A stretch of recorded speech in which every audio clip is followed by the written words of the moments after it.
Alright, so you're thinking about getting into some sheep. What do you need to know about grazing areas? And we talk about, moving grazing areas. You see a lot of big farmers talk about, circulatory grazing. Here's what we did, and here's what I think works for a lot of farms. So first and foremost, back here, we have a primary area for them. They're always going to have access to this area back here. This area goes back to their little building over here, which of course gives them shelter from the wind and all of that. It's also the area that the dog likes to be in. So this is their area that they're always going to have. You can kind of tell where this area is because it's going to have things like metal posts in it. Now, metal posts are great because for your electric fence, it's going to allow you to put a ton of tension into different directions. If you're new to these fences, what I can tell you is these plastic fences are great unless you want tension in one direction. So if I were to tie to this and say run it that way, kind of like this metal post is right now, this fence post is going to bend all the way over time, okay? They just do. What they are really good for, though, is like you see over here, I got a metal post that's keeping my tension going that way. Well, it's keeping my tension going both ways, so I really could have got away with the plastic post, but again, this is holding the tension for the primary area. And then over here, you see how this is now holding the lines up, but not necessarily tension. That's where they work great. So whenever you get to a point, a corner, you're going to see them plastic posts start to bend over. So first tip is when you're going to do a corner, you can't really see where I have one over here, so I guess maybe back there is a good example. You can see, I'll walk back this way.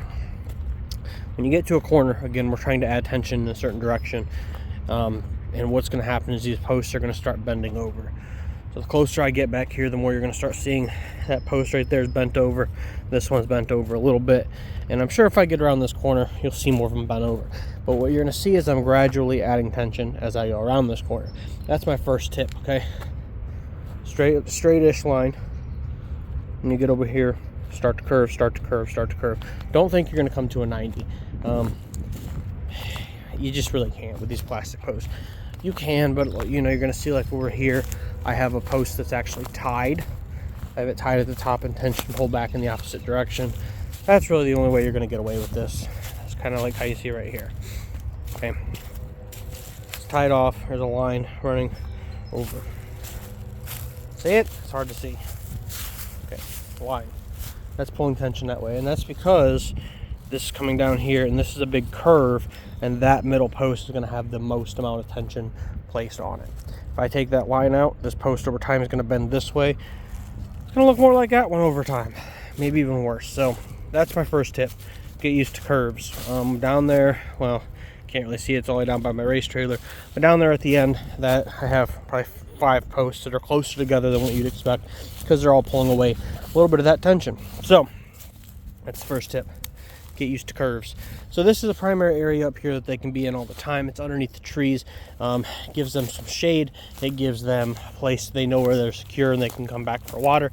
And it gives them a place for the dog to rest. And again, they got their little shack over here that they can go inside of, which protects them during storms. So that's the first tip.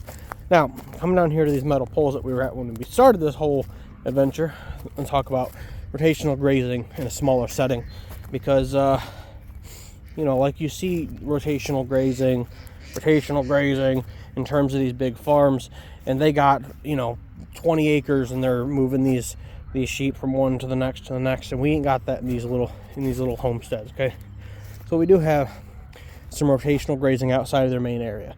Now again, this is the main area. You can see where they're constantly coming through here.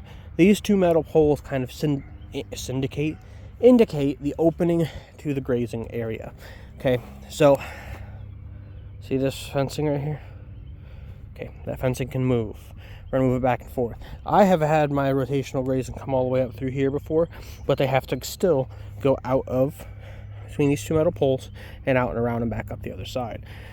What this allows me to do as a homesteader, as a small farm, what this allows me to do is, one, again, I always have this to come back to. I can close this off, and we've had issues in the past where a neighbor's dog half mile down the road got out because their dog was in heat, and we got this big old boy back here, and a dog came over and wiped out a bunch of my posts in my electric fence. So what that allowed me to do is, okay, I need to go get more posts. Let me close off this fence here, close it off across there. They still have their normal area with their food, their water, their shelter, their shade, and I can close that off and I'll go get more of whatever I need. We've also had it to where we want to use this property, say we're going to have a party. Again, we can close the sheep back. They're still within an area where they're normally comfortable, and then we can go from there. Okay, so the other thing any homesteader should be trying to do is find ways to feed their animals without buying a bunch of feed. One of the things that I like to do is I like to plant certain things that are generally within pellet. Okay, pellet companies tend to keep their pellet very quiet. They don't want to tell you what's in there, because if you can figure out how to feed it to them naturally, then you won't buy their pellet. But that's exactly what we're going to do. A lot of that's going to be grasses. Hay is grass. Okay, hay by design is a dried grass. Don't know what else to tell you. So what I'll do, and I'll see if I can find an area where you can see this. So I just moved this over probably 2 days ago. So what you're going to see is this over here is a little longer, or a little shorter than this over here. They're getting this down. I'm actually out here to go move the fence further that way, because as you can see from there over, even longer. So I'm actually out here to bring out more posts and go that way and then up the side from my race trailer. So what I'll show you though, it's over here. Where are we at? Come on. So I've started planting lentils. Okay, now sheep shouldn't be eating dried lentils. Like, don't go to the store and just feed them lentils. But if you look in here, look in there, I got lentils just planted them. Okay, so what I do is I'll have them graze this area here. This is where they were last week. I moved them over, and then I started planting. I plant things in there that are going to supplement their diet, increase their protein. It's going to be healthy for them. So lentils, alfalfa, flowers, anything like that. What I tell you is go Google each thing individually. You'll know what to put out here. But you know, something like clove or something like that could be really good for them. You might find a sale on it. So another thing I'm going to tell you, start watching out for that stuff. I can tell you right now, those lentils we got for free from somewhere, because they had cases of lentils and they didn't know what to do with them. And I said, I'll take them. And I threw them in the garage, and then come this year, I've started planting them. They've been in the garage for all winter. So that's my tip here, okay? Find what your sheep can eat. Buy that stuff when it's out of season. When we get to wintertime, you should know in your head, like, oh, is this kind of grass good for my sheep? Is this kind of grass bad for my sheep?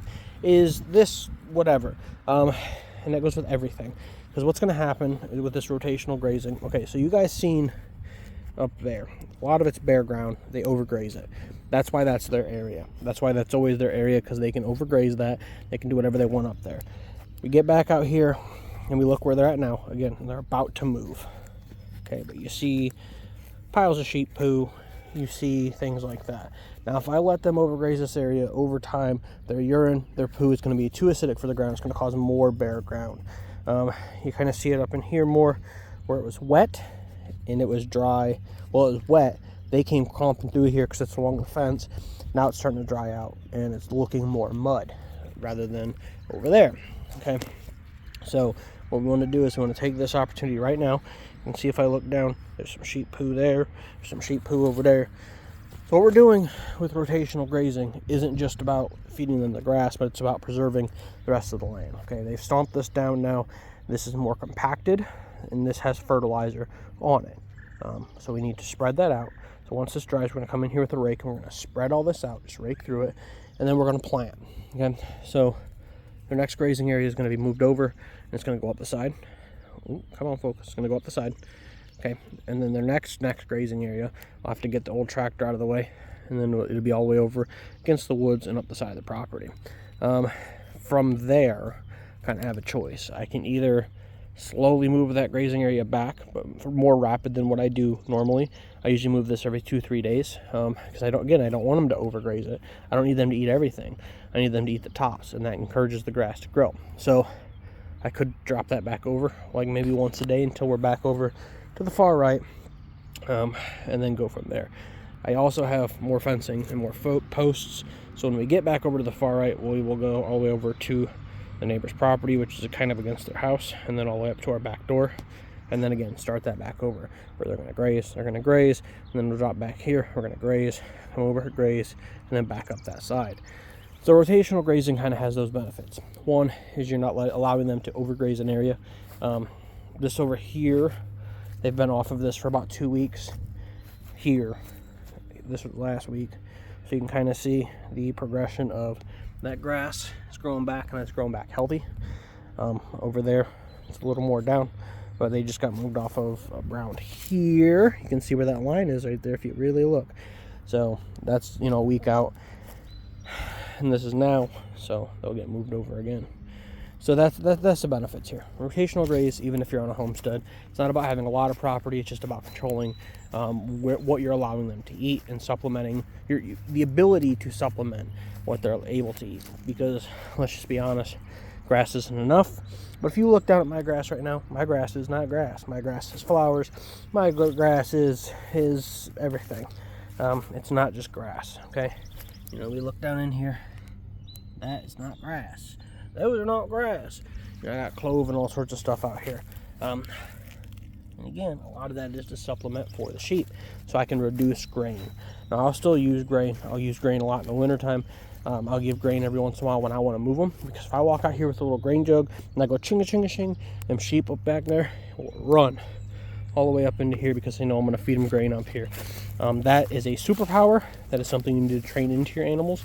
So do that maybe once a week, once every other week. Just come out here with a little thing of grain, shake it, have them run all the way up over here by their shack or by their up under the hill, feed it to them, so that way when you need to move them, when we get to that point where you're like, I really need to get these sheep called in, say there's a tornado coming and you just want to get them locked down, you can walk out here and go shing, and those sheep will run right up here. I wish I could have I had a thing out here with me, because I would just show you how quick they come. They sprint. It's kind of scary. Looks like they're going to run right over you. Again, up here is what is their constant all the time grazing area, and you can just see that it stays very low. And my senior over here, my senior citizen, tends to stay up on this hill because he's comfortable up here with the dog. So, right? Yeah. So those are just your options. This is why we rotational graze even on a small homestead. I hope this helps. If you have any questions, feel free to ask. I'll do more information on electric fencing, but you know, ask any questions you got. All right, have a good day.